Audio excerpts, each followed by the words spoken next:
이런 이야기로 오늘의 말씀을 좀 시작해 보고자 합니다. 감방에 갇히게 된 두 죄수가 있었습니다. 이 감방에는 모두가 다 막혔고 단지 한 그저 3m 정도 되는 곳에 조그만 창이 하나 뚫려 있었습니다. 빛이라고는 그곳을 통해서 들어올 수가 있었고, 또 이 두 사람이 그래도 숨을 쉴 수 있는 공간이라고는 그 조그만 창문 하나밖에 없었습니다. 두 죄수는 바로 그 창문을 쳐다보면서 많은 시간을 같이 지냅니다. 그런데 한 명이 본 것은 엄연한 현실을 봅니다. 다시 말씀드려서 그 한 죄수가 본 것은 바로 그 창살 문이었습니다. 창살을 보면서 절망을 합니다. 내가 이곳에 갇혀야 되었구나.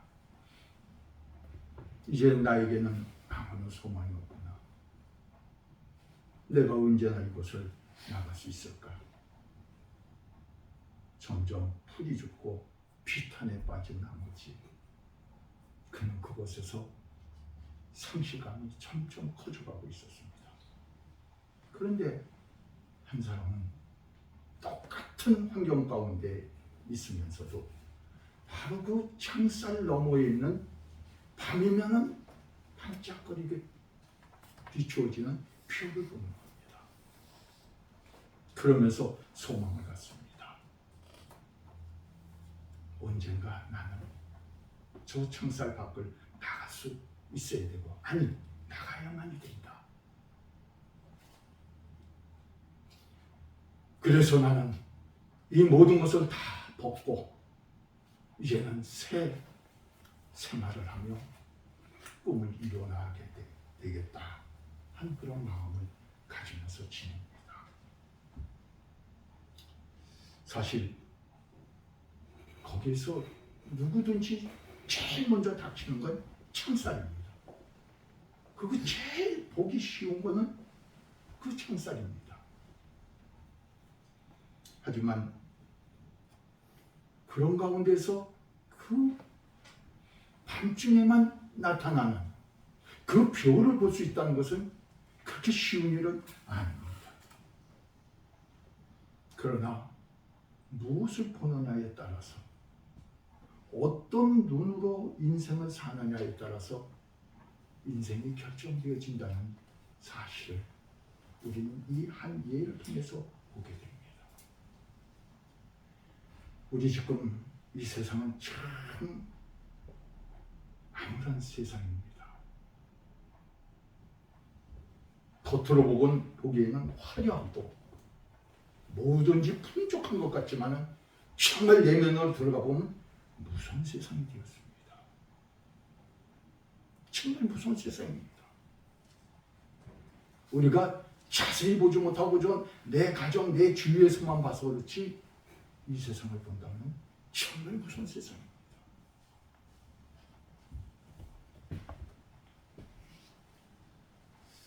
오늘 우리가 믿음으로 산다는 것이 무엇일까요?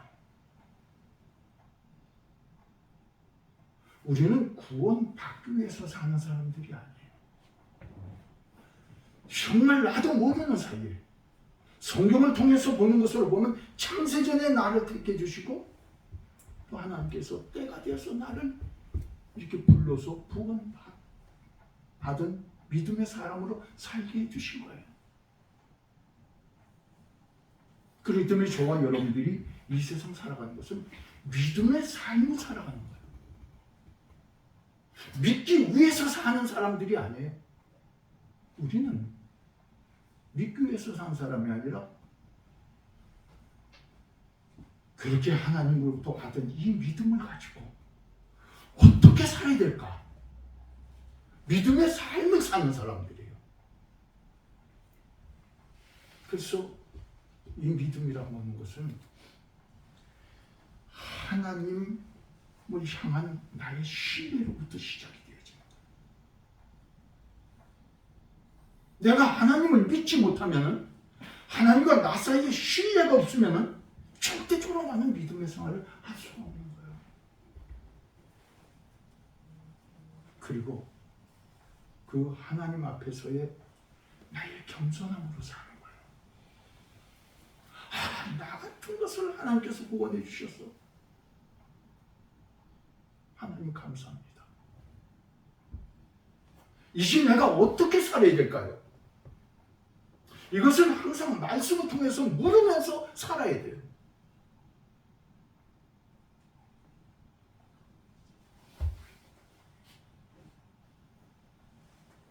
이 세대에 정말 필요한 사람 있다고 한다면 그것은 현실에 막혀서 사는 사람이 아니라 그 창살만 보고 두려워하고 절망에 빠져 사는 것이 아니라 그 너머에 있는 무엇을 볼 수 있는 사람.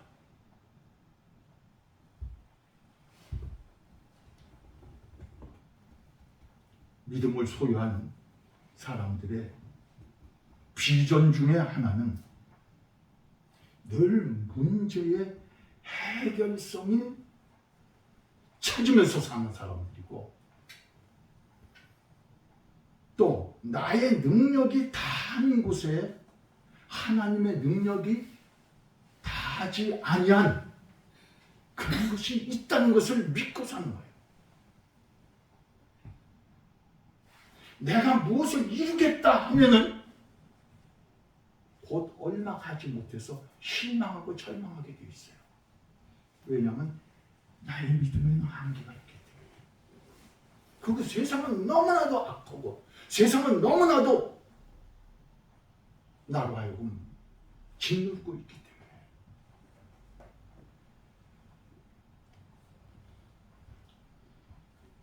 이것을 내가 늘 바라보고 저 청산만 자꾸 바라보고 살면은 결과적으로는 내 스스로가 너무 작게 되어지는 거예요.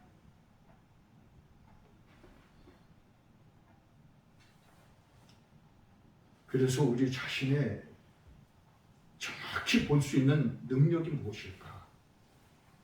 내 자신을 정확히 볼 수 있는 능력은 무엇일까?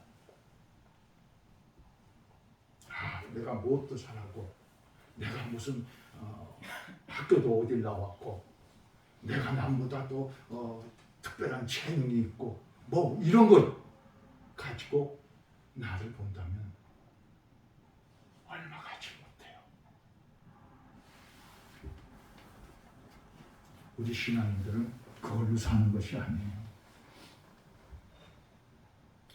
믿음의 원리인 하나님을 빼고 그리고 살아가려고 하면은 우리는 비전을 가질 수가 없어요. 나보다 똑똑한 사람들이 얼마나 많고, 나보다 힘 있는 사람들이 얼마나 많고, 나보다 돈이 많고, 나보다 모든 재능이 많은 사람이 얼마나 많은데 나의 걸 내세우고 살려고 해요?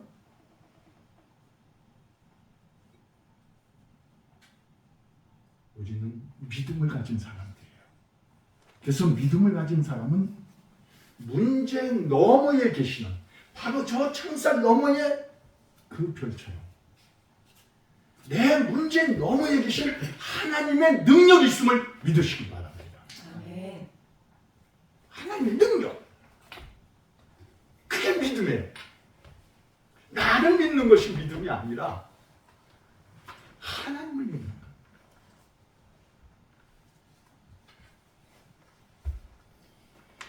우리가 인생을 살면서 늘 깨닫는 것이지만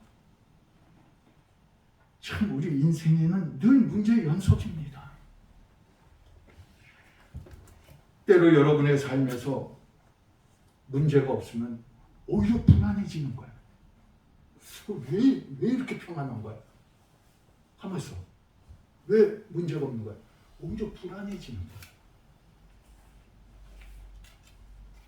오히려 문제 가운데서 기대감을 가지게 되고, 이 문제를 내가 하나님 능력 안에서 해결하고 나면 하나님께서 함께 하신다는 걸 내가 믿게 되고, 그렇게 될 적에 비로소 내 신앙이 자꾸 업그레이드 되어지는 거예요. 이걸 가르쳐서 뭐냐면 신앙의 연단이라고 하는 거예요. 오늘날 교회가 왜 힘이 없고 성도들이 왜 힘이 없는지 아세요? 연단이 없어서 그래요. 뭐든지 다 주어지잖아요. 정말 지금 세상에 부족한 게 뭐가 있어요? 다 주어져요. 그러다 보니까 연단이라는 게 없어요. 여러분 한번 이렇게 질문해 볼게요.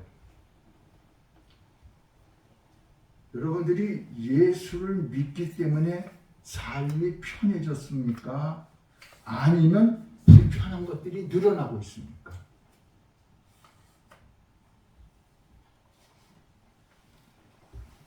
글쎄요. 우린 보통 전도할 때 그래요. 예수 믿으세요? 편안해질 겁니다. 예수 믿으세요? 걱정 다 없어져요. 예수만 믿으세요? 틀린 말은 아니지만 절대 이건 성경적이 아니에요. 예수 믿었기 때문에 불편한 것들이 더 많아지는 거예요. 사실상은. 내가 예수 믿지 않았으면 얼마든지 편하게 살 수 있는 게 많아요. 제가 이런 다른 단체에 가면 절대적으로 목사란 걸 안 밝혀요. 왜 안 밝히는지 아세요? 양심선 고백을 하자면 불편해질까 봐. 저 사람이 나를 예수 믿는 사람으로 알고 목사라는 거 알면 그 사람들이 보는 시각이 달라지고 대하는 태도가 달라져요. 그때부터 뭐예요? 나는 불편해지는 거예요. 근데 그 불편이 사실상 불편을 감수하면서라도 나는 밝히고, 그리고 나는 하나님의 말씀대로 그 사람들 대해야 되고 그 사람들과 관계를 맺어야 되는 게 맞는 말이에요. 안 밝힌다는 건 뭐예요?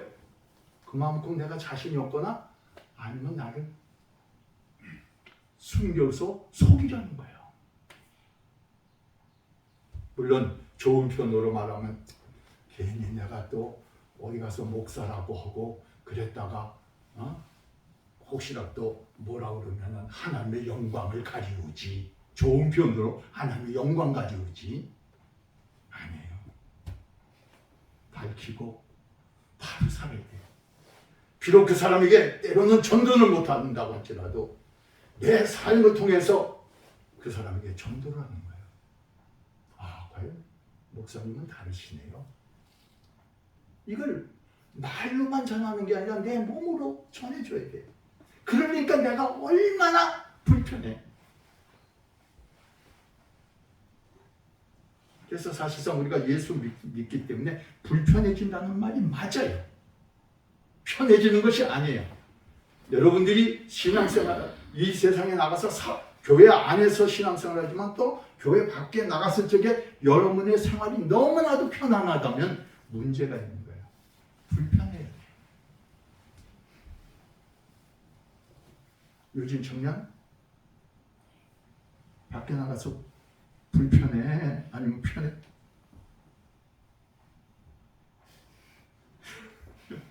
이런 질문이 있더라고요. 재밌는 질문인데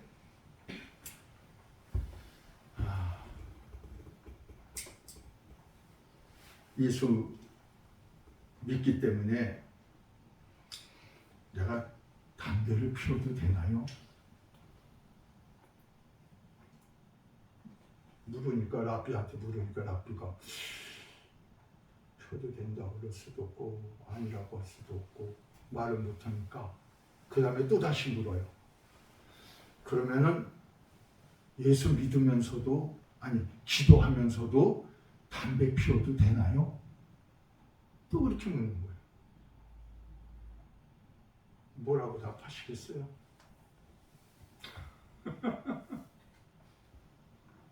근데 이거는 하나의 그냥 질문이지만 그 사람이 지금 예수 믿었기 때문에 지금 받는 양심의 불편함이에요. 누가 뭐라고 하지 않았어요. 근데 그 사람은 예수 믿고 있으면서도 지금 담배를 피우고 있는 거예요. 이것 때문에 자기 양심이 지금 굉장히 불편해서 지금 질문하고 있는 거예요. 그 답은 누가 해주는 것이 아니에요. 자기가 해야 돼요.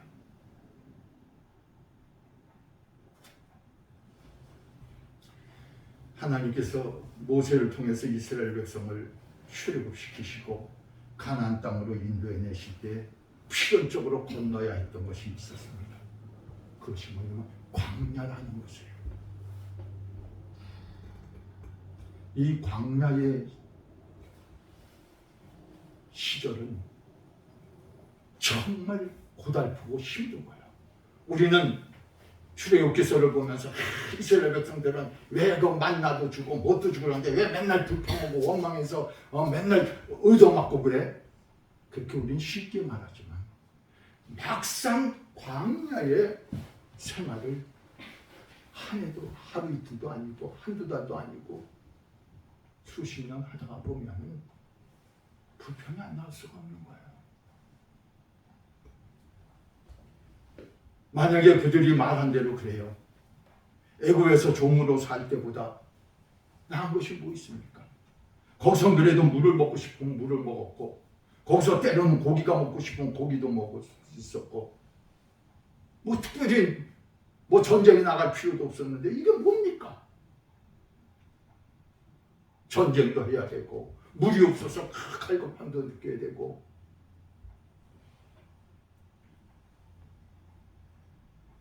그래서 많은 사람들이 불평을 했던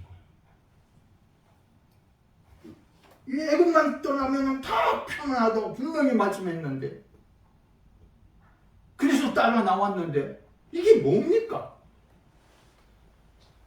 가나안 땅에 들어가기 전까지는 광야 생활이 있는 거예요.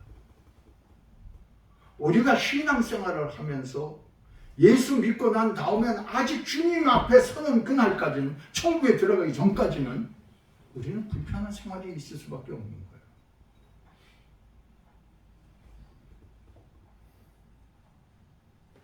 그러나 우리는 이걸 알아야 돼요. 그 많은 사람들이 다 이렇게 불평과 원망을 했지만은, 비록 소수이지만은 믿음의 사람들이 있었고 비전을 가지고 산 사람들이 있었다는 사실이에요. 다 원망하고 다 불평했다고 한다면은 아마 하나님께서 이스라엘 백성들 가나안 땅까지 이르게 하지 않았을 거예요. 그러나 모세와 여호수아와 갈렙 같은 사람이 있었기 때문에, 그래서 그들은 가나안 땅에 이르렀을 수 있었고, 그 광야의 길을 계속적으로 원망과 불평으로 비전 같지 아니하고 당한 현실만 보고 불평을 하면서 하나님의 말씀을 따르지 않았던 그 모든 가나안 땅에 들어갈 수가 없었던 거예요.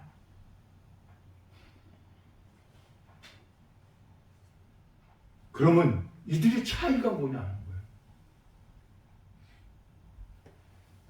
한 사람들은 오직 믿음으로 장래를 바라봐. 다른 많은 사람들은 무엇을 보았냐면 현실만을 본 거예요.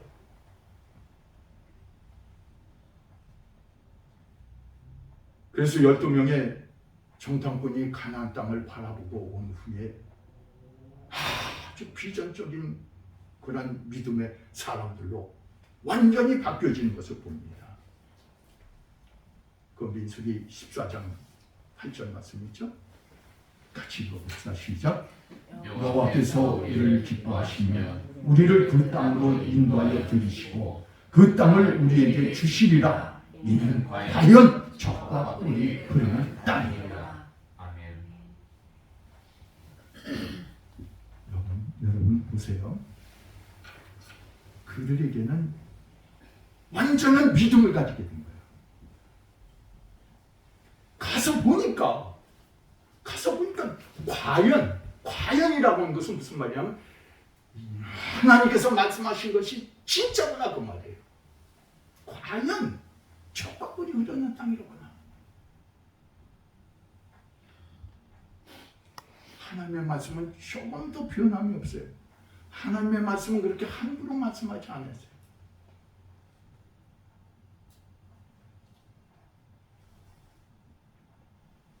믿음이 없는 사람들은 상황만 보고 초조해하고 불평하고 원망을 하면서 자기 자신을 자꾸 낮추는 거예요. 그래서 12명이 갔지만 여호수아와 갈렙 빼놓고 10사람은 와서 절망적인 보고를 하는 거예요. 무엇을 보고도 과연 젖과 꿀이 흐르는 땅을 보면서도 절망을 했던 거예요. 무엇 때문에 절망을 했어요? 거기 뭘 봤어요? 성경을 통해서 잘 보세요. 뭘 봤는가? 먼저는 어마어마한 큰 성을 봤어요. 어휴, 저 성을 어떻게 우리가 넘어갈 수가 있어? 못 넘어가. 또 뭘 본 거예요? 안악자성을 본 거예요. 키가 얼마나 장대한지. 야, 우리는 메뚜기만도 못하구나. 내가 보는 데 따라서 나 자신이 커지기도 하고 작아지는 거예요. 근데 여호수아 갈렙은 뭘 본 거예요? 안악자성도 안 보고 성곽도 안 보고 하나님의 약속하신 젖과 꿀이 흐르는 땅, 그 약속의 말씀만을 딱 보고서 그 말씀이 현실로 딱 보니까 됐다.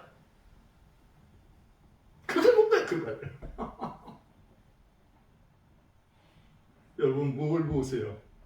이 세상을 지금 살아가면서 뭘 보세요? 감옥에 있는 자가 창살만 본 사람이 있고 그 너머에 별을 본 사람이 있고 전혀 다른 거예요.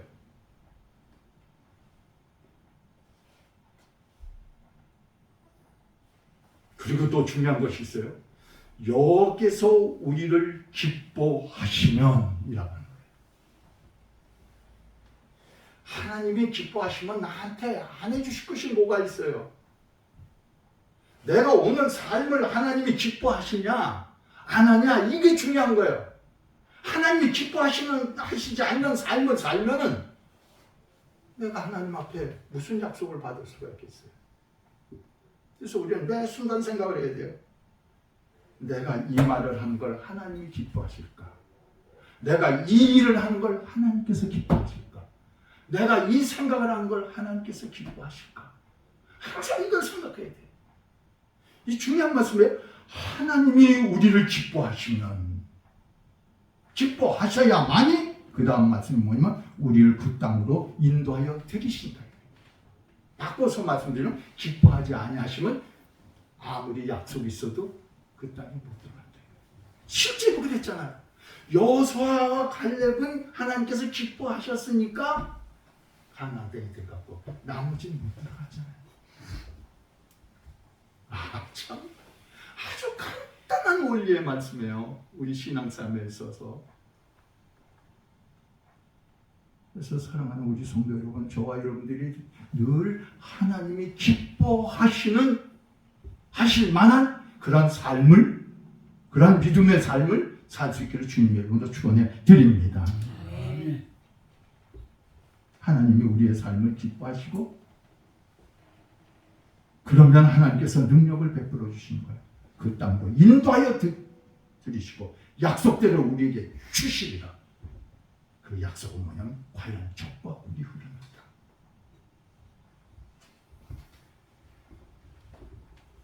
그래서 우리는 신앙의 삶을 이렇게 살아야 돼요. 항상 내 마음에 이걸 항상 반복을 해야 돼요. 여러분 그 마태복음 19장 26절 같이 읽어봅시다. 시작. 사람으로는 마태복음 19장 26절 맞죠? 자 같이 읽읍시다. 시작. 사람으로는 할 수 없으나 하나님으로서는 다 하실 수 있느니라. 이걸 마음에 항상 반복해야 돼. 어려운 일 당할 때마다 하나님으로서는 할 수 있으나 사람으로는 할 수 없지만 하나님으로서는 할 수 있다. 이걸 항상 마음속에 살고 있어요. 어려운 일 당할 때마다 그래, 나는 이 일을 지금 못하지만 하나님께서는 하실 수 있어. 그거 나도 할 수 있는데 그것은 뭐냐면 내게 능력 주시는 자 안에서 내가 모든 것을 할 수 있느니라. 이게 마음 가운데 항상 신앙이란 뭐냐면 말씀이 그 마음 가운데 이렇게 박혀 있어야 돼. 박혀 있어야 돼. 이 말씀이 박혀 있어야 내가 신앙의 삶을 살 수 있지, 말씀이 안 박혀 있으면 신앙의 삶을 살 수가 없어요. 성경 구절 많이 외우세요. 많이 외우시는데 그 중에 이런 말씀은 꼭 외우세요. 마태복음 19장 26절 다시 반복합시다. 시작. 사람으로는 할 수 없으나 하나님으로서는 다 하실 수 있느니라. 이거 하나 정도는 마음속에 늘 가지고 살아야 돼. 그래야 어려운 창살을, 어려운 장벽을 넘어가면서 승리의 삶을 살 수가 있는 거예요. 오늘 우리에게 필요한 것은 그 승리의 삶이 필요한 거예요. 아직도 맨날 초등학문처럼 앉아서 어떻게 하면 구원받아요? 어떻게 하면 구원받아요? 이것만 하고 앉아있는 거 아니에요. 우리는 이미 구원받은 사람들이에요. 그렇죠? 이제는 어떻게 살아야 되느냐. 오늘날 교회가 이 삶을 자꾸 강조해 줘야 돼. 삶이 없는 신앙생활을 시키니까 교회가 약해지고 신앙인들이 자꾸 쓰러지는 거예요. 두 번째는 내가 조용히 좀 시간을 가져야 돼요. 너무 세상에 막 부딪히다 보니까 정신이 없잖아요. 조용히 좀 기도원도 올라가고 또 혼자 좀 조용히 묵상을 해야 돼요. 묵상하면서 이 말씀을 매일 기억해야 돼요. 야고보서 1장 5절 말씀 같이 읽어보시죠. 시작. 너희 중에 누구든지 지혜가 부족하거든 모든 사람에게 후히 주시고 꾸짖지 아니하시면 하나님께 구하라. 그러면 주시리라.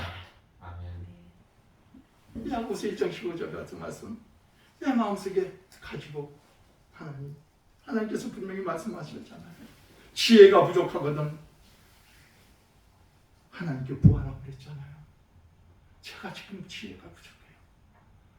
지금 이걸 어떻게 해결해 나가야 되는지 제가 지혜가 없어요. 지혜 영이신 하나님이시여, 성령이시여, 오시어서 나를 좀 이 문제 해결할 수 있는 지혜를 주시옵소서. 이렇게 좀 조용히 앉아서 기도를 해야 돼.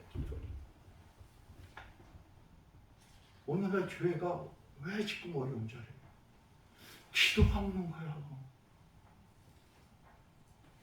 옛날의 교인들은요, 성경도 뭐 특별히 잘 모르고요, 사는 것만 어렵고 힘드니까 정말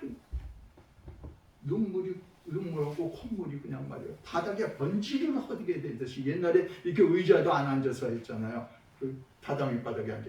그 자리가 성도들이 새벽 기도하고 나가면은요, 번지를 했어요. 콧물 저기보다 햇빛이 비치면 말라 삐뚤어져 갖고. 그렇게 기도한 거예요. 그렇게. 하나님께서 분명히 구하라고 그랬잖아요. 그러면 주신다고 그랬잖아요. 주여 구하옵나니 주여 이 문제를 해결해 주십시오.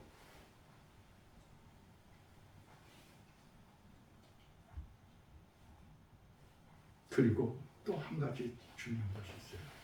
우리가 믿음의 삶을 잘 살려야 되는 이 주변에 나에게 정말 영향력을 줄 수 있는 믿음의 사람을 만나야 돼요. 우리가 이 모든 것들이 내게 있어야 되는데 그 중에서 중요한 것이 뭐냐면 사람과의 관계예요. 특별히 믿는 믿음의 사람에게 있어서 중요한 것은 뭐냐면 믿음의 사람이에요. 내게 믿음의 사람이 없으면은요, 내가 자꾸 신앙에서 떨어져 나가게 돼요. 그것도 믿음의 사람도 맨날 와서 아이고 그래 어떻게 하면 좋으냐, 아이고 그래, 아유, 힘들겠다. 이런 사람 만나야 소용이 없어요. 그래, 그럼 우리 한번 기도해 보자. 같이 손잡고 기도해 줄 수 있는 사람. 그리고 그래, 그렇지. 나도 그때 어려웠을 적에 이렇게 기도해서 해결했으니까 너도 기도해. 하나님께서는 분명히 해주시니까 걱정 말고 기도해. 이러한 자꾸 긍정적인 신앙인을 친구로 만나야 돼요.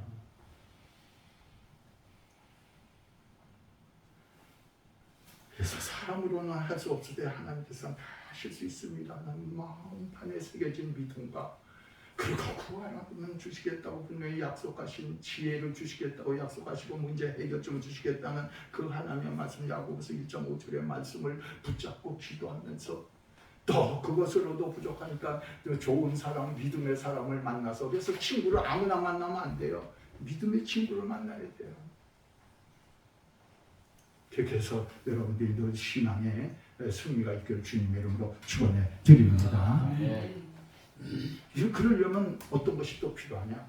두 가지만 말씀을 드리겠습니다. 첫째로는 내 삶의 부정의 지수가 높아져야 돼. 무슨 말씀이에요? 긍정적으로 살아야지. 무슨 부정적으로 살면 돼요? 아니, 부정적인 지수가 높아져야 돼. 그게 뭔지 아십니까? 오늘 본문 24절의 말씀을 보세요. 같이 읽어봅시다. 본문의 말씀이요. 24절 시작. 믿음으로 모세는 장성하여 바로의 공주의 아들이라 칭함받기를 거절하고. 거절한 게 뭐예요? 부정한 거예요.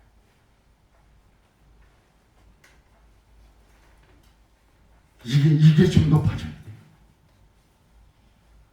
모세가 왜 그 좋은 바로 공주의 아들이라 칭함받기를 거절했을까요? 그 당시에 그 자리는 왕이 될 수 있는 자리야. 근데 왜 거절했을까요? 그는 하나님의 부르심을 받은 사람이에요.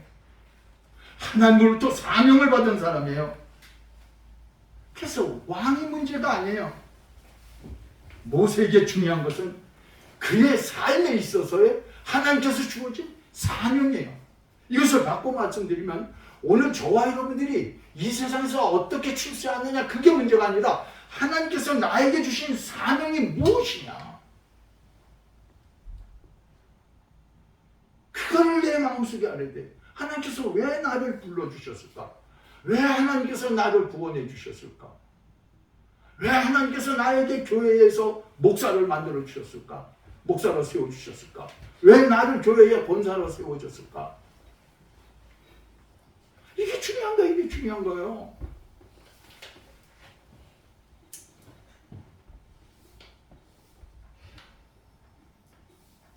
여기 본문에 나오는 믿음의 사람이라고 하는 모세는 정말 무슨 특별한 능력이 있는 사람이 아니에요. 출신이 뭐 그렇게 대단한 사람이 아니에요.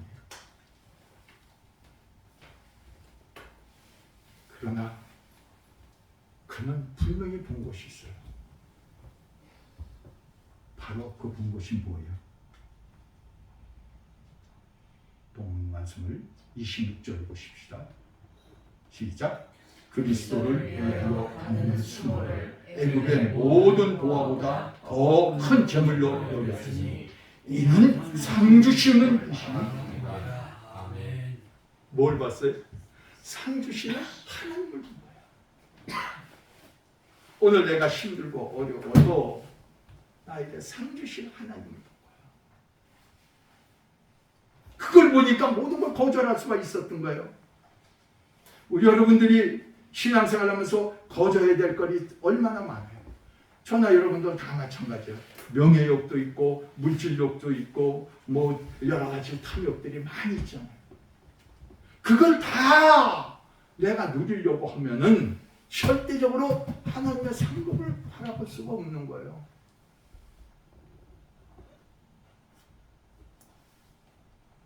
우리는 늘 두 가지의 본성을 가지고 싸우고 있어요. 사도 바울처럼.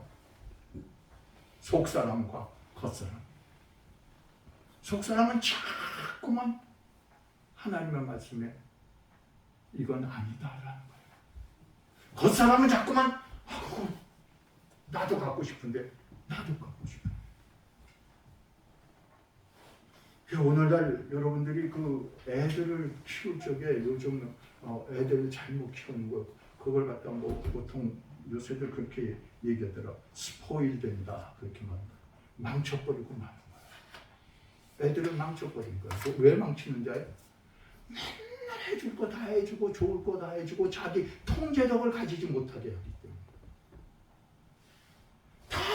다 주니까 다 해주니까 절제되는 거예요. 그렇게 잘한 애들이 뭐야? 군대 가서 조금만 힘들어도 자살해버리고 또 뭐 조금 누구하고 부딪혀도 그냥 벌써 부딪혀서 마음 상하면은 자살해버리고 삐뚤어 나가고. 여러분 성경을 잘 보셔야 돼요. 성경은 두 가지예요. 십계명을 보면 하라는 것과 하지 말라는 것이 있어요.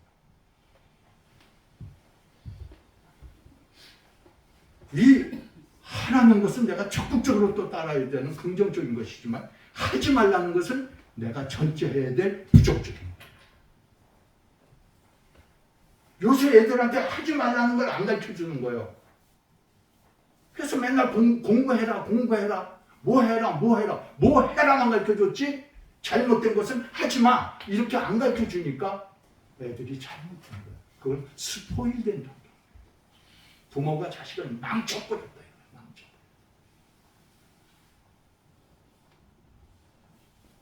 옛날에 부모들은 반대로 너무나 하지 말라는 게 많았어.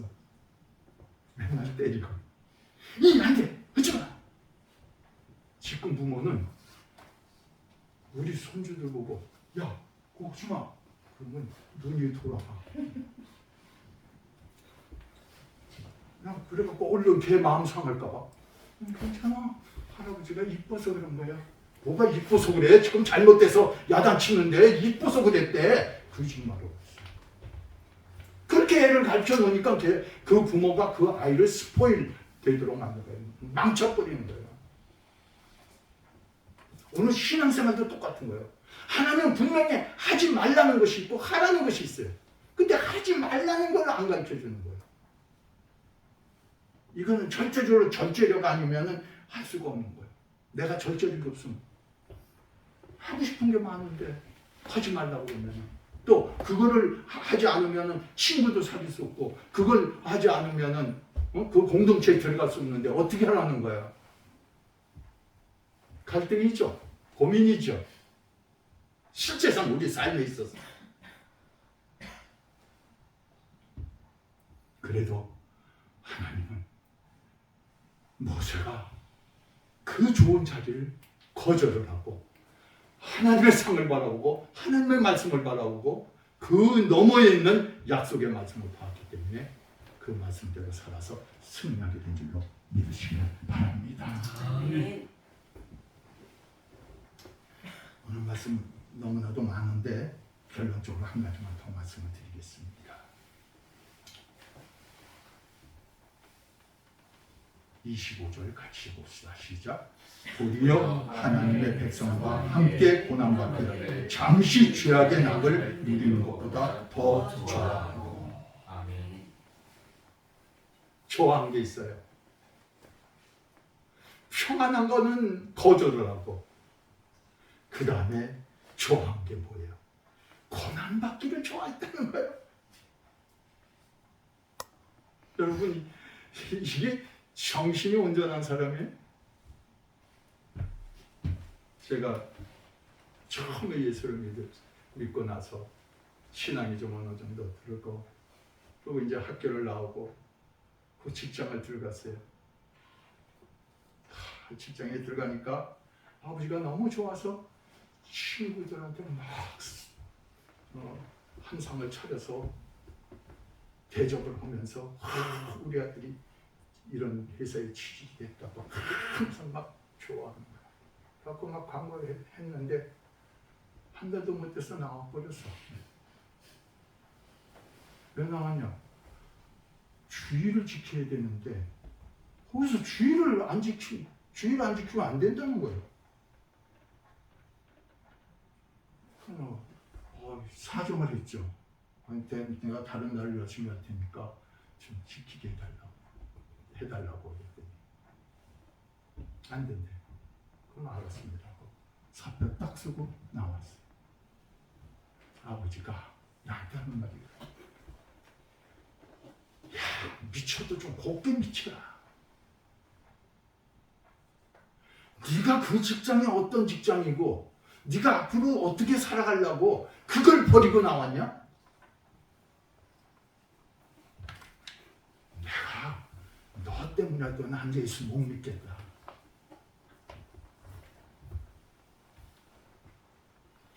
나도 절망했죠. 그 말이 또 바뀌는 거야. 너 때문에라도 내가 예수를 못 믿겠다는 말에 이거 어떻게 되는 건가?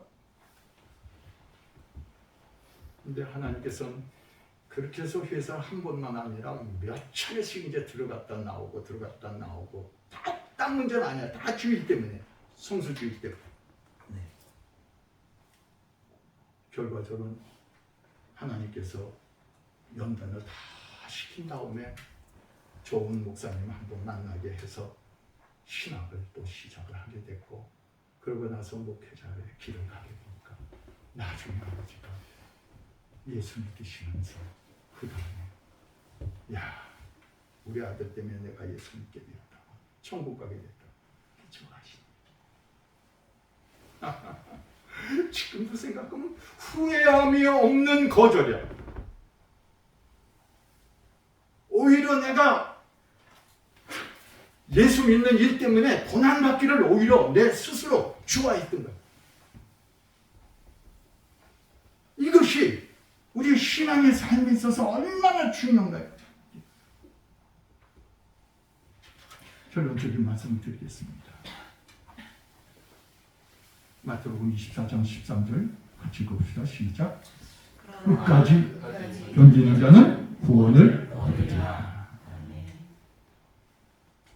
고난이 많아요. 우리가 하나님의 말씀대로 살려면 정말 힘든 일이 많을 거예요.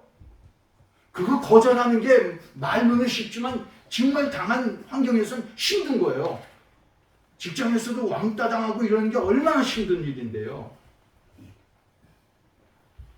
그러나 끝까지 견디는 자는 구원을. 모세도 얼마나 많이 힘들었어요. 맨날 돌팔매 들고서 달려들었잖아요. 모세한테 죽인다고. 끝까지 참은 거예요. 그래서 하나님께서는 그를 아주 정말 온유한 사람으로, 이만한 사람 없다고 칭찬해 주셨던 거예요. 그래서 우리는 하나님이 지금도 우리와 계시고, 또 우리는 그를 통해서 모든 것이 이룬 것을 분명히 믿고, 그 히브리서 11장 6절의 말씀을 우리가 같이 보십시다. 아까 하나님이 기뻐하시면 그랬잖아요. 그러니까 그렇게 하려면 어떻게 되느냐. 11절 6절 시작.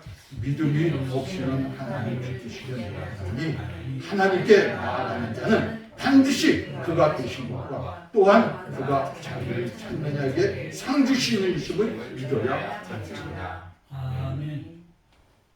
하나님이 기뻐하시려면 어떻게 돼? 믿음을 가져야 돼. 그러면은 우리가 하나님을 만날 수 있어요. 그래서 예레미야서 29장 13절 14절 마지막을 한번 봅시다. 시작. 너희가 온 마음으로 나를 구하면 나를 찾을 것이요 나를 만나리라. 이것은 너희의 말씀이다. 나는 너희들을 만날 것이며 너희를 포로된 집에서 다시 돌아오게 하되 내가 쫓아내며 떠나는 자와 모든 곳에서 모아 사로잡혀 떠났던 곳으로 돌아오게 하리라. 이것은 여호와의 말씀이라. 아멘. 그렇죠. 이 말씀 꼭 믿으세요.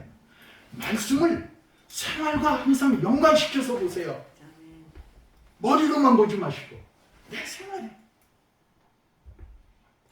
우리 찬송가 됐잖아. 믿음으로 사는 자는 하늘 위로 받겠네. 무슨 일을 만나든지 만사형통하리라. 무슨 일을 만나든지 만사형통하리라. 믿습니까? 아멘. 할렐루야. 아멘. 같이